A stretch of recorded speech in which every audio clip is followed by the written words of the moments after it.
Freelancing মার্কেটপ্লেসগুলোতে কাজ না পাওয়ার কয়েকটি গুরুত্বপূর্ণ কারণ সম্পর্কে আজকে আমরা আলোচনা করব। যারা ফ্রিল্যান্সিংয়ে নতুন তাদের মধ্য থেকে 90 থেকে 95%-এর কাছেই শোনা যায় যে তারা কাজ পাচ্ছে না। তারা সবসময় মনে করে আমি কেন কাজ পাচ্ছি না, কি করব এবং প্রতি মাসে আমার কী পরিমাণ আয় হবে, সেই বিষয়গুলো তাদের মধ্যে সবসময় থাকে। এবং আজকে আমরা জানার চেষ্টা করব আপনি কেন কাজ পাচ্ছেন না, আপনাকে কেন কোনো ক্লায়েন্ট এবং কোনো বায়ার আপনাকে হায়ার করছে না, সেই বিষয়গুলোর কিছু গুরুত্বপূর্ণ কারণ আজকে আমরা জানবো। তো চলুন এখন আমরা জেনে নিই আপনাকে কেন বায়াররা হায়ার করছেন এবং কি করলে আপনাদেরকে বায়াররা হায়ার করবে এবং আপনাদেরকে কাজ দিবে। তো চলুন আমরা সেই কারণগুলো একে একে জেনে নিই। ফ্রিল্যান্সিং বা ফ্রিল্যান্সার হওয়ার জন্য আপনাকে কঠোর পরিশ্রম করতে হবে। আর যারা সফল ফ্রিল্যান্সার তারা সবসময় তাদের সময় এবং কাজকে মর্যাদা দেয় এবং তারা তাদের ক্লায়েন্টের কাজের প্রতি সম্পূর্ণ ডেডিকেটেড থাকে। তাই আপনাকে প্রথম অবস্থায় কাজ পাওয়ার জন্য নিজেকে সম্পূর্ণভাবে তৈরি করে নিতে হবে। তারপর যে বিষয়টা আছে তা হলো পোর্টফোলিও প্রথম অবস্থায় কাজ পাওয়ার জন্য খুবই গুরুত্বপূর্ণ একটা বিষয়। আপনার যদি অলরেডি কোনো পোর্টফোলিও না থাকে তাহলে আপনি আমাদের চ্যানেলের এই আই বাটনে ক্লিক করে একটি পোর্টফোলিও তৈরি করে নিতে পারেন ফ্রিতে আপনার সমস্ত মার্কেটপ্লেসের জন্য। এবং আপনি কি করবেন, আপনার প্রত্যেকটি নতুন কাজের যে আপডেটগুলো আছে সেগুলো আপনার পোর্টফোলিওতে অ্যাড করে নেবেন।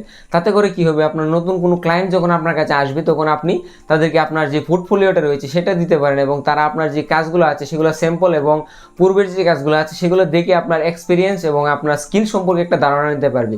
এতে করে কি হবে, ক্লায়েন্ট আপনাকে হায়ার করার সম্ভাবনা অনেক বেড়ে যাবে। তাই আপনারা অবশ্যই একটা পোর্টফোলিও তৈরি করে রাখবেন। এরপর যদি আপনাদের পোর্টফোলিও তৈরি করতে কোনো অসুবিধা হয় তাহলে অবশ্যই আমাদের চ্যানেলে থাকা পোর্টফোলিও তৈরি করার একটা ভিডিও সেটা দেখে নেবেন এবং আপনারা সম্পূর্ণ ফ্রিতে একটা পোর্টফোলিও খুব সহজেই তৈরি করে নিতে পারেন। তারপর যে বিষয়টি আসে তা হলো আপনার যে মার্কেটপ্লেসে কাজ করবেন সেই মার্কেটপ্লেসের প্রোফাইল। আপনাকে অবশ্যই আপনার যে মার্কেটপ্লেসে কাজ করবেন সেই মার্কেটপ্লেসের প্রোফাইলটা 100% কমপ্লিট করে নিতে হবে। এবং উদাহরণস্বরূপ আপনি ধরেন আপওয়ার্ক বা ফাইবারে কাজ করতেছেন, তো আপনাকে অবশ্যই আপওয়ার্ক এবং ফাইবারের যে প্রোফাইলটা রয়েছে সেটাকে 100% কমপ্লিট করবেন।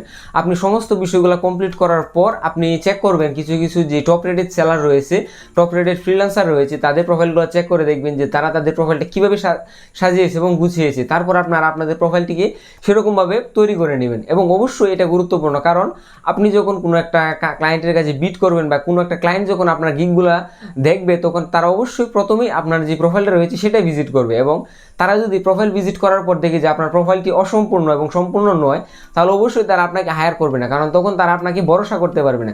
তাই আপনারা অবশ্যই চেষ্টা করবেন আপনাদের যে মার্কেটপ্লেসের প্রোফাইলগুলো রয়েছে সেগুলো 100% কমপ্লিট করা এবং 100% কমপ্লিট করার পরেই আপনাদের যে প্রোফাইলগুলো আছে সেগুলো নিয়ে কাজ করা শুরু করবে। তারপর যে বিষয়টা আছে সেটা খুবই গুরুত্বপূর্ণ একটা বিষয়, সেটা হলো ক্লায়েন্টের যে মেসেজ বা রিপ্লাই আছে সেগুলোর রেসপন্স বা ক্লায়েন্ট রেসপন্স। তো আপনাদেরকে অবশ্যই সবসময় অ্যাক্টিভ থাকার চেষ্টা করতে হবে, কারণ একজন ক্লায়েন্ট যখন আপনাকে প্রথম অবস্থায় মেসেজ বা আপনাকে ইমেল করবে তখন যদি সে আপনাকে অ্যাক্টিভ বা আপনার রেসপন্স না পায় তাহলে কিন্তু সে অন্য কোনো একজন সেলারের কাছে চলে যাবে। তাই আপনাদেরকে চেষ্টা করতে হবে ক্লায়েন্টের যে রিপ্লাই এবং কমিউনিকেশন সিস্টেমটা সেটা খুবই সহজ করার এবং ক্লায়েন্টের সাথে খুব সহজভাবে আপনার কমিউনিকেশন করতে হবে।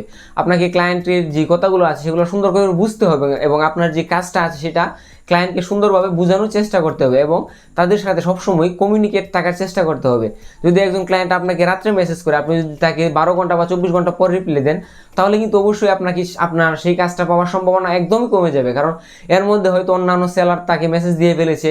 আপনারা হয়তো অনেকে জানেন যে একজন ক্লায়েন্ট যখন কোনো কাজের জন্য কোনো সেলারকে মেসেজ দেয় তাহলে তখন কিন্তু সে শুধু একজন সেলারকে মেসেজ দেয় না, সে 3 জন বা 4 জন 5 জন সেলারকে একসাথে মেসেজ করে। যেই সেলারটা কি সবার ফার্স্ট এবং সবচেয়ে দ্রুত রেসপন্স করতে পারে সেই সেলার কাজটা পাওয়ার সম্ভাবনা খুবই বেশি থাকে। তাই আপনারা চেষ্টা করবেন ক্লায়েন্টের যে মেসেজগুলো আছে সেগুলো রেসপন্স করার চেষ্টা করবেন খুব দ্রুত এবং তাতে কি হবে, আপনার কাজ পাওয়ার সম্ভাবনা অনেক অংশে বেড়ে যাবে।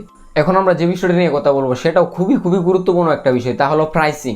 আপনারা হয়তো অনেকেই মনে করতে পারেন আপনি নতুন অবস্থায় কাজ পাচ্ছেন না বা আপনার বায়ার কোনো আপনার কাজে রেসপন্স করছে না, তো আপনি কি করতে পারেন, আপনার কাজের যে রেটটা রয়েছে সেটা কমিয়ে দিতে পারেন। আপনি হয়তো এটা ভাবছেন, কিন্তু এটা সম্পূর্ণ ভুল একটা কাজ করবেন আপনি তখন। কারণ উদাহরণস্বরূপ আমরা দেখি যদি একটা ক্লায়েন্ট তার আপওয়ার্ক প্রোফাইলে $200 একটি কাজ পোস্ট করে তখন হয়তো কেউ 190, 200 বা 150, কেউ $60 বিট করবে। তো আপনি মনে করবেন যে অনেকেই তো অনেক প্রাইস বিট করছি, তো আমি যেহেতু নতুন তো আমি চেষ্টা করি $20 বা $15 সেটা বিট করার। আপনি হয়তো এটা ভাবছেন যে ক্লায়েন্ট আপনাকে অ্যাটেনশন দিবে এবং আপনাকে কম প্রাইস দেওয়ার কারণে আপনার কাজটি তারা গ্রহণ করবে। তো এটা কিন্তু সম্পূর্ণ ভুল, কারণ ক্লায়েন্ট চায় একটি কোয়ালিটিফুল ওয়ার্ক এবং কোয়ালিটিফুল ওয়ার্ক যদি সে চায় তাহলে তাকে অবশ্যই তার যে ন্যায্য মূল্য সেটা দিতে হবে। এবং আপনি যদি $20 একটি কাজে বিট করেন, যেই কাজের সম্পূর্ণ ন্যায্য মূল্য হলো $200, তখন কিন্তু আপনার সেই কাজটা অবশ্যই পাবেন না, কারণ তখন ক্লায়েন্ট মনে করবে আপনি তাকে সেই কোয়ালিটিফুল ওয়ার্কটা ডেলিভার করতে পারবেন না। তাই ক্লায়েন্ট আপনাকে সম্পূর্ণরূপে ইগনোর করবে এবং আপনার কাজ পাওয়ার সম্ভাবনা অনেকাংশেই কমে যাবে। তাই আপনি চেষ্টা করবেন একটি কাজে বিট করার বা একটি প্রাইসিং সেট করার সময় সেই কাজের যে ন্যায্য মূল্য এবং সেটার যে ফেয়ার প্রাইসটা রয়েছে সেটা সেট করার। তখন আপনাদের কাজ পাওয়ার সম্ভাবনা অনেক অংশে বেড়ে যাবে। তাই আমি আপনাদেরকে সাজেস্ট করব, আমি যে উপরে কিছু বিস্তারিত এবং গুরুত্বপূর্ণ বিষয় নিয়ে আলোচনা করেছি সেগুলো মেনে চলার। এবং আপনাদের যদি কোনো বিষয় বুঝতে অসুবিধা হয় তাহলে অবশ্যই আমাদের ভিডিও নিচে কমেন্ট করে জানাবেন এবং আমাদের ফেসবুক পেজে পোস্ট করতে পারেন। যে কোনো সমস্যার জন্য আমরা চেষ্টা করবো আপনার সমস্যার সমাধান করা, এবং আমাদের চ্যানেলটি সাবস্ক্রাইব করে আমাদের সাথেই থাকতে পারেন এরকম নতুন আরও ভিডিও পাওয়ার জন্য। আসসালামু আলাইকুম।